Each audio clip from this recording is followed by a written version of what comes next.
If you've been attending services for the past 2 months, you know that our topic has been spiritual mind treatment.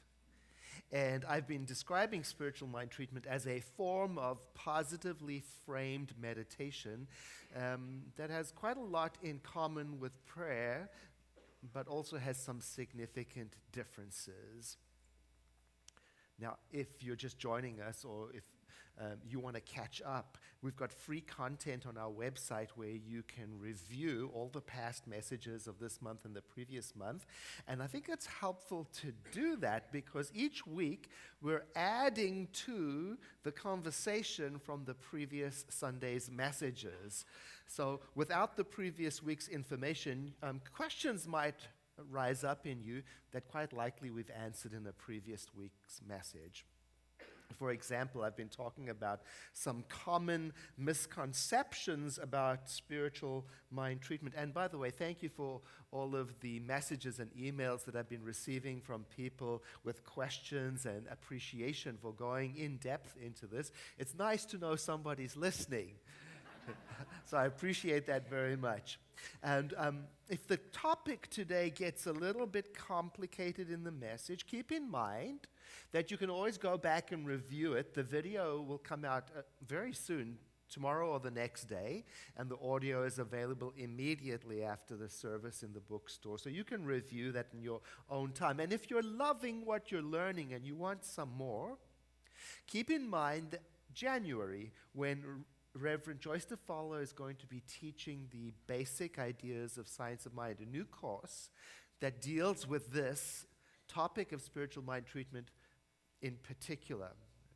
I bumped into one of our long-time members of the center signing up for the introductory course. I said, haven't you taken all of these classes already? And he said, yeah, well, I actually sign up for the basic class every other year, whether I need it or not. And I said, well, why is that? And he said, well, it's not that I don't know the information. It's what is revealed in the discussion among the people that really helps me fine-tune my understanding. And I thought that's true. You know, it's in the people who show up that the learning takes place. And we do have discounts and scholarships for people who are repeating classes, so keep that in mind. And we're also starting to explore a new hybrid version of our education, in class simultaneous with online. Like, for example, the class circulation that's coming up in October, where we will be discussing the spirituality behind prosperity and abundance and circulation. And the goal for it being online is so that people beyond our city and beyond our county, and also our radio listening audience, can join us from the comfort of their homes, you too if you desire, and really feel the excitement that we feel when we're studying spiritual principles. Now, last time I was with you, I ended with a cliffhanger. Now, let me explain how we got there. You see, we'd been talking about spiritual mind treatment and how spiritual mind treatment is very important to this particular tradition, Centers for Spiritual Living. Indeed, it is one of the pillars, one of the 5 pillars of our tradition. It's one of the things we do. That's what we do. If you hang around here long enough, you'll know that's what we do. In fact, I would say spiritual mind treatment becomes, if you call yourself a religious scientist, it becomes your first response to life's issues. It's how we make sense of this world. It's what we do. It's our thing. That's our thing. If you think Centers for Spiritual Living, one of the things that should come into your awareness is spiritual mind treatment. We also talked about how it's a system that anyone can learn. In other words, it's not reserved for the clergy or the enlightened or the special few who have spiritual power. No, indeed, I would say that our goal in spiritual education is to teach everyone to do their own spiritual mind treatment for themselves. Indeed, we should not think that someone else's spiritual mind treatment is more powerful than our own. We also mentioned how important it is to not get all tripped up on the steps, the form of spiritual mind treatment. Look, anything that's worth learning probably needs some patience and some practice. On the other hand, the feeling and the understanding in spiritual mind treatment is far more important than any particular form. It's got to be real for you. It's got to be personal. You've got to understand what it's got to make sense to you in order for it to work. We also talked about how the 5 steps that are in, at least 5 steps, the 5 steps that are in spiritual mind treatment, they represent a logical progression of thought. We really are treating our own mind when we use this form of meditation. We're leading our own thinking from this to this to this until we have a realization. And we talked about how spiritual mind treatment is not something you rush into. It takes preparation. You got to sit down. You got to let go of everything. Let your thoughts settle down. Breathe before you start. And then when you're done, you don't just get up and run into the world. No, you sit there. You know, like when you open a good, expensive bottle of red wine, you don't just drink it right away. Let it breathe. So there's a mindfulness and a spaciousness in doing spiritual mind treatment. And then the cliffhanger came. I asked the question, what exactly are you praying or treating about? In other words, what's the purpose of your spiritual mind treatment? Because the outcome you have in mind is going to influence the words and the feeling of your spiritual mind treatment. Now, don't you know, I've been waiting several weeks before dealing with this question, what is the purpose of your spiritual mind treatment? Because I wanted to make sure we were all on the same page and we all understand that the whole treatment is important. Not just the part where you get what you want. You know, where you get what the goal is. Because, you know, that's the part people want to go straight to. I want to go directly to that. I want this, I want that, I want this. You know, the goal, the outcome, the purpose. That's the part that gets all the attention. And yes, it is important to know what the purpose is, but no more important than any other part of the spiritual mind treatment. The whole treatment is an organic process. It's made up of equally important parts. So let's have a look at that. Now, you ought to know this phrase by heart by now. You've got to take time every day, twice a day, to settle down, to sit, and to let go of everything. Oh, that's very important. Oh, it's so important to get that right. I would say that the rest of the spiritual mind treatment depends on that. You know, if you don't get that right, then you take the anxiety and the worry into the treatment. Oh, no, you have to sit down for a moment. I can't just jump right in and start telling the universe what I want. I mean, I suppose you can. It's just rude.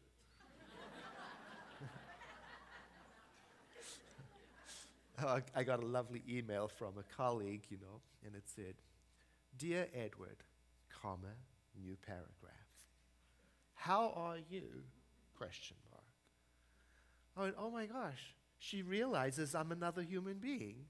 Because sometimes, you know, you open an email, right to the business. You know, if you don't do your treatment like that. You got to get that part right. And then you begin to fill your mind with thoughts about the divine. Oh, this is very important.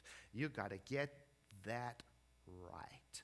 You have got to get that right with you. You've got to know what you're dealing with. And you've got to believe what you're saying. You've got to feel it. I would say you can't go on to the next part until you get this right for you. So take your time. Think about God. You know, you're thinking about the infinite, so you've got infinity. Don't rush.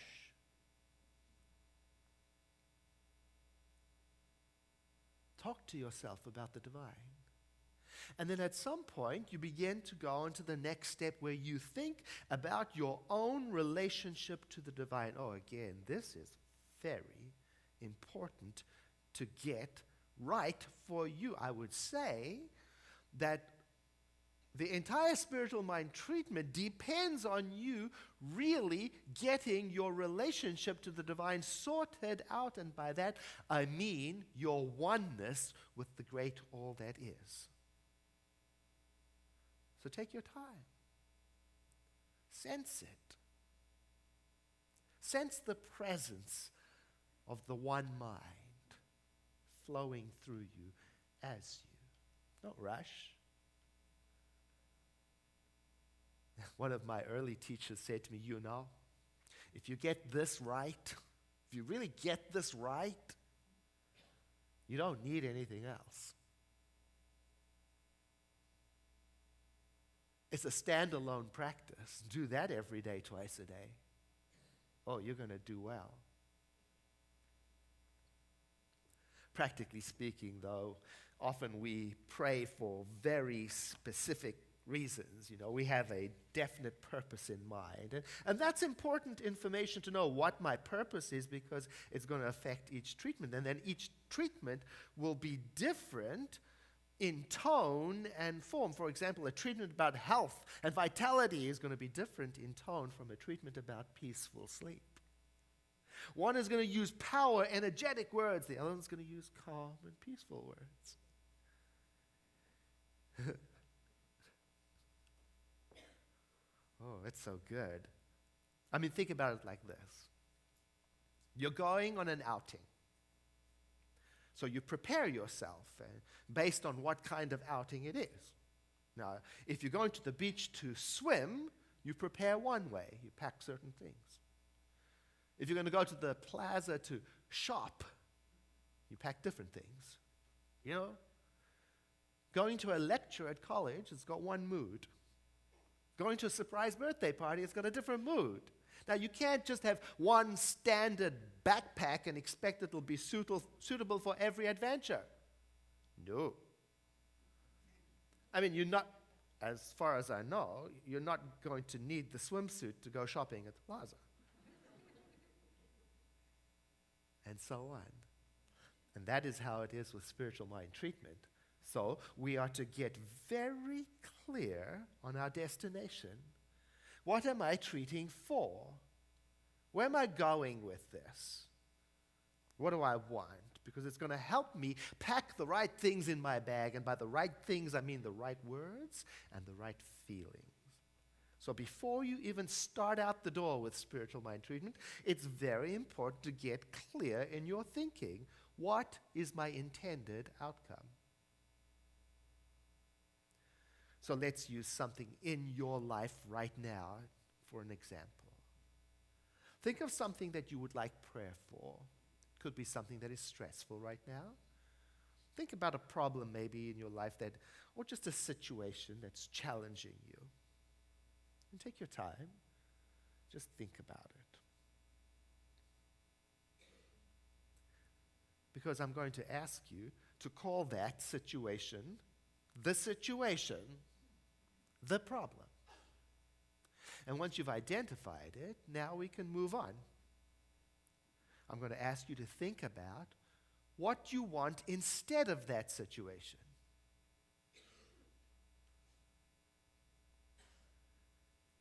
Because that's your purpose for your spiritual mind treatment. That's what you're going to be treating about. And if you're like me, you may have noticed that it is easier to describe what is wrong than it is to describe what I want.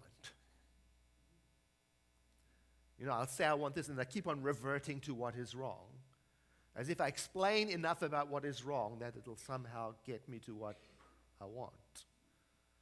We have prayer in the Grinton Chapel just out there after service, where prayer practitioners sit and they do spiritual mind treatment for people, and we ask them to prepare by identifying their desired outcome, the purpose.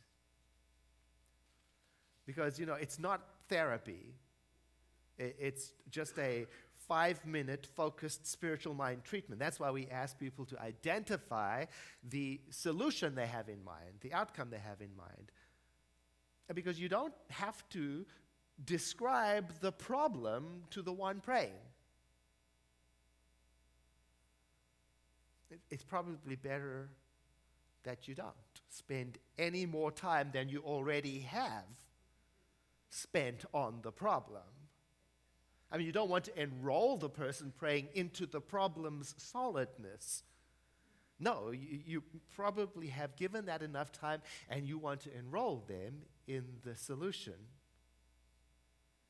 And this is where it can get a little tricky.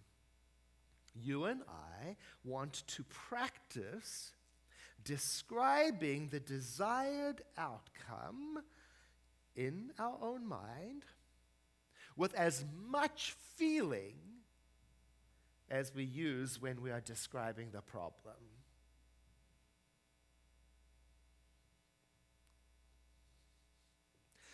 So let's go through some examples. We'll use 3 imaginary people and 3 situations. Maybe you'll relate to one or 2 of them. Person number 1 says, I'm worried about finances and I don't seem to have enough to make ends meet. That's the situation. Person number 2 says, I feel lonely and I'm ready for companionship, but I don't want to get into the dating process. That's the situation.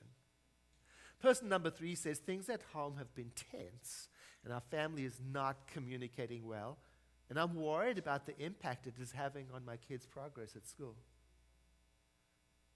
That's the situation. And then we're going to ask each one of these imaginary people to ask themselves, what do you want instead? And a little pro tip. Be accurate, but also try to be brief. Try to just get to the point. Maybe just a word or a short phrase or a short sentence.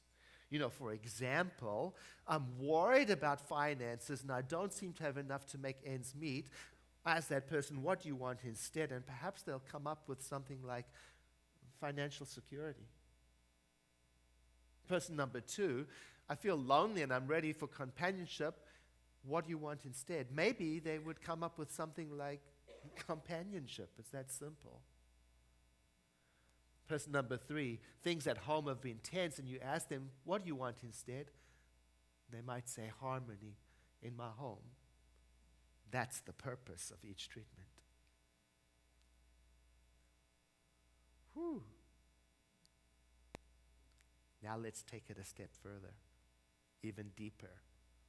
I'm going to ask each one of these people to imagine that it's just sometime in the future, very near future. I'm going to ask them to imagine that this has happened, the outcome has taken place. So person number 1 got a job and is now financially secure. Person number 2 got the partner he or she dreamed of and has companionship. Person number 3 is feeling the harmony at home. Things are just moving along beautifully. I'm going to ask each person, imagine yourself in that situation as the person living that out. What would you be feeling? Well, here's some examples of what they might say. Person number 1 might say, well, when I imagine myself having financial security, I feel confident, safe, peaceful. Person number 2 might say, when I imagine myself as having that companionship, the feelings that come up are connectedness, happiness, joyfulness. Person number 3 might say, when I imagine my home filled up with harmony, what comes up is harmonious feelings, loving kindness. That is how you bring the authentic feeling for your treatment into focus. Now you know what to pack in your bag. Yes, you're going to be doing a treatment about financial security, and you're going to be using words such as confidence, safety, and peace. Yes, you're going to be doing a treatment about companionship, and you're going to be using such words as connected, happy, and joyful. Yes, you're going to be doing a treatment about harmony in the home, and you're going to be using such words as harmonious, loving, and kind. That's how you do it. So let's take number 3 and turn it into example. I'm going to imagine I am person number 3, and I'm doing a treatment about harmony in my home. I know that's my purpose. So first thing I'm going to do is I'm going to take time to be still, to relax my body, let my thoughts still. I'll take some time doing this. Might even observe my breathing for a while. I'm not going to rush into it. I want to find all the little places in my being where tension hide. Let it go so I can be as available as possible. And then at some point, I'm going to begin to fill my mind with thoughts about the divine, using the words harmony, love, and kindness as much as I can. So I might talk to myself silently and say such things as, for example, there is only one perfect love. It is divinity. Only one, no other. And it is the source of all love, of all harmony, of all kindness. And I'll keep on talking to myself like that until I feel like I've got that down. Then I'm going to begin to think about my relationship to the divine, and I'm going to use the words harmony, love, and kindness as much as I can. I might say, I am made in the image and likeness of the divine. And its presence in me is my ability to love.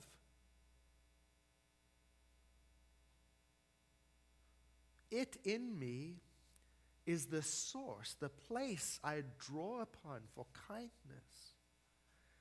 And I'm going to stay with that until I feel this unity.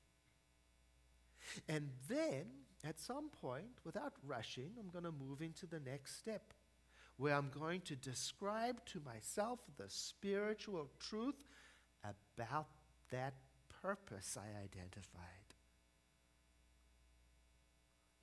I'll take some time. I might say, the divine is present in me and in my family as the power that connects us easily and effortlessly through love. That is there. I might say to myself, I realize that there is a natural inclination in me towards loving kindness. And it expresses easily and effortlessly, and it connects me to everyone in my family. So I'm describing the spiritual truth of my purpose. I might say, I embody kindness, and I express it in my family. I feel love, and I express it in my family. I am the channel through which divine harmony flows, and I just keep on that. I'm not worried about how things look. I'm trying to get to the spiritual truth. And then at some point, I should start to feel the feels. Oh, I call this rejoicing. I might say to myself, I celebrate this new awareness I have about my family. I feel truly grateful for this shift in my consciousness, for knowing this truth about my family. And then I got to let it all go. I got to release it, I might say to myself something like, I let go and I let God flow through me, or something like that.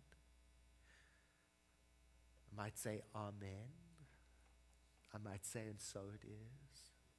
I could even say, I release my word. Whatever I say to feel complete, and then I'm not done.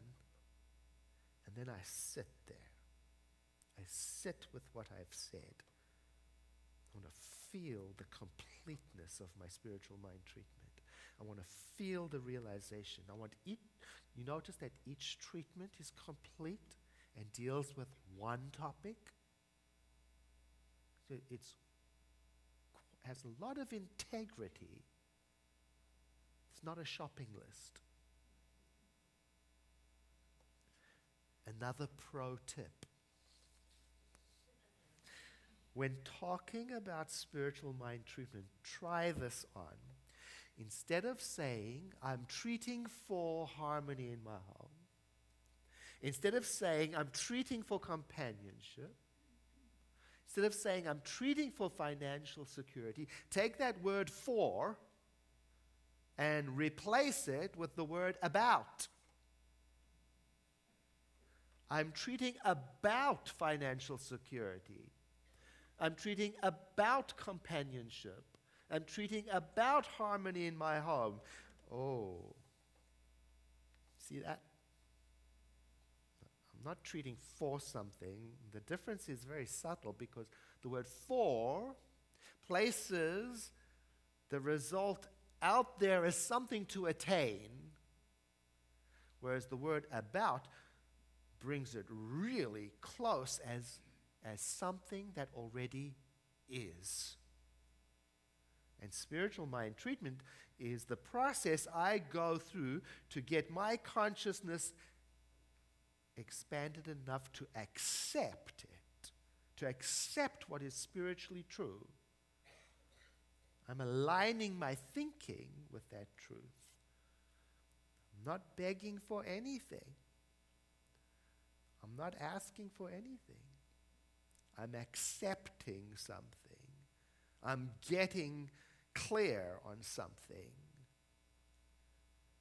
Now I'm going to say that again because it is very important to know the difference. I am not asking for anything. I'm not treating the universe or God like a vending machine. I'm looking to change my mind from there to there to there, to grow in acceptance and in awareness, to accept a bigger picture for my life and for myself and for my family, one in which harmony and peace in the family is as real to me as my breathing is.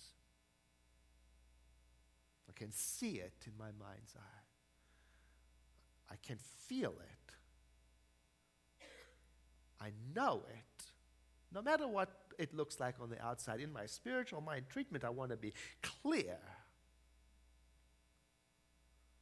And that is why Dr. Ernest Holmes says that spiritual mind treatment is not well-wishing. It is not hoping. It is not sending thoughts and prayers.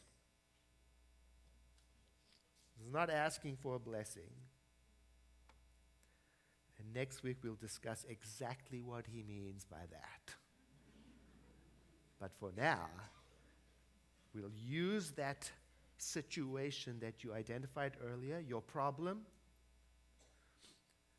for spiritual mind treatment.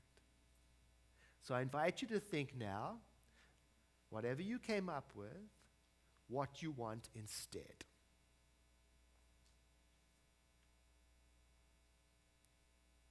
That's your purpose. And taking a breath in, let your eyes close. Begin to let yourself settle down, relax any tension that might be in your body if you can. Notice your breathing.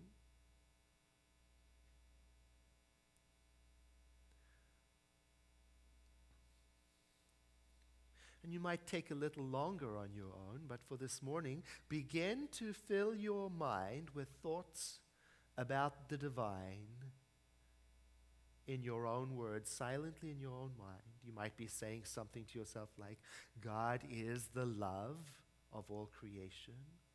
Or you might be saying something like, the mind of creation is everywhere. Each person in their own style.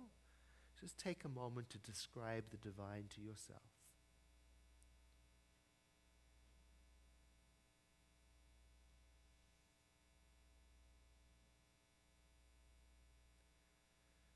And when you're at home, you might spend a little time like that. And then eventually you'll move on to thinking about your relationship to the divine. You might be saying something to yourself quite simple as, the love that God is in me as my love. Or if, you might want to say it like, the everywhere presentness of creation means I am in it. It can be very normal and authentic, and you can even edit your own statements in your mind. So take a moment to think about your relationship to the divine.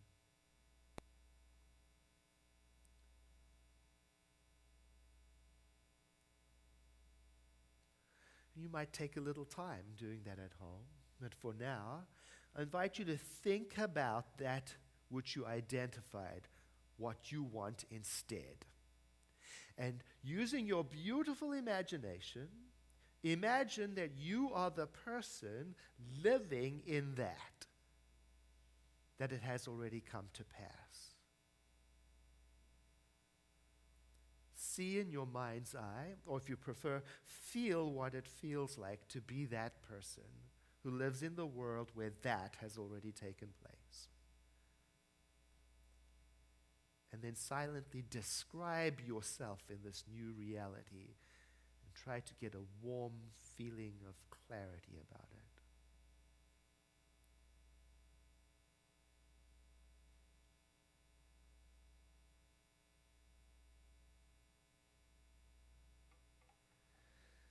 And then we move into the step that I called rejoicing or thanksgiving.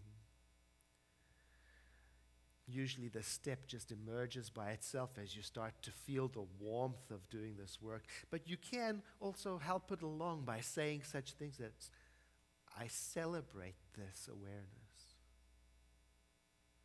You might even say, I rejoice in what I have seen, in what I have accepted. I give thanks for this new awareness, something like that. Or you could just silently feel gratitude.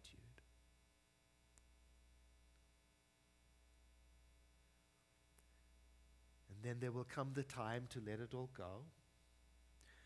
And you will say something to yourself to indicate that. You might even say, Amen. Or you might say, and so it is. Or you might say, I release this word. Or you might say, I let go and I let God.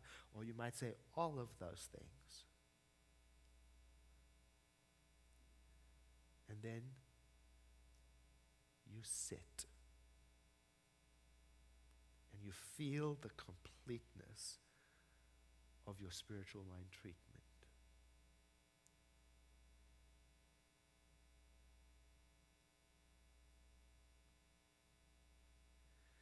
And then at the right time, you'll take a deep breath in like this. You'll sigh. And then you'll look out at the world and decide what you'll do next.